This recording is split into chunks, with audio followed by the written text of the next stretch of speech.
హనుమంతుడి గద ఈ భూమి మీద ఎక్కడ ఉంది? హనుమంతుడి గద గురించి వివిధ పురాణాల్లో, ఇతిహాసాల్లో కొన్ని ఆసక్తికరమైన కథలు ఉన్నాయి. హనుమంతుడి గద అద్వితీయమైన శక్తిని కలిగి ఉంది. అది బ్రహ్మదేవుని వరప్రసాదంగా లభించిందని, గంధర్వగణాలను ఎదుర్కోవడానికి దీన్ని ఉపయోగించాడని చెబుతారు. ఈ గద ఎవరూ లేచిపట్టలేనంత బలంగా ఉంటుందని చెబుతారు. కొన్ని కథల ప్రకారం, హనుమంతుడు తన గదను ద్వారకాలో శ్రీకృష్ణుని సమక్షంలో ఉంచాడని చెబుతారు. శ్రీకృష్ణుడు కలియుగానికి ముందు తన ద్వారకా నగరం సముద్రంలో మునిగిపోతుందని తెలుసుకుని, హనుమంతుడిని తన గదను భద్రంగా ఉంచమని చెప్పాడని చెబుతారు.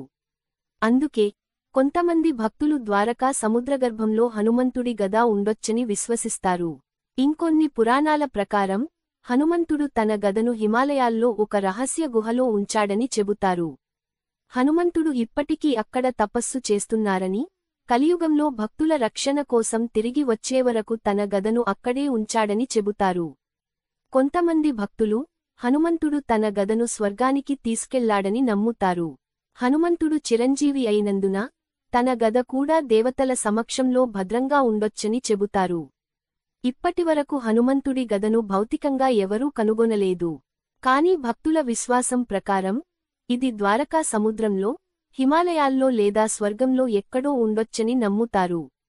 హనుమంతుడి గద శాస్త్రీయంగా లభించలేదని, ఇది పురాణగాథ మాత్రమే అని కొన్ని పరిశోధకులు భావిస్తున్నారు.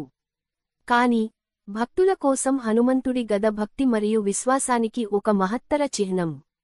హనుమంతుడు చిరంజీవి అని మనం నమ్మితే, ఆయన గద కూడా ఎక్కడో ఉండి ఉంటుందని విశ్వసించొచ్చు.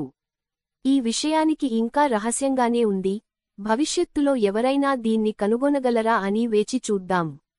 ఈ వీడియో గనుక మీకు నచ్చినట్లు అయితే ప్లీజ్ మా ఛానల్ను సబ్స్క్రైబ్ చేసుకోండి.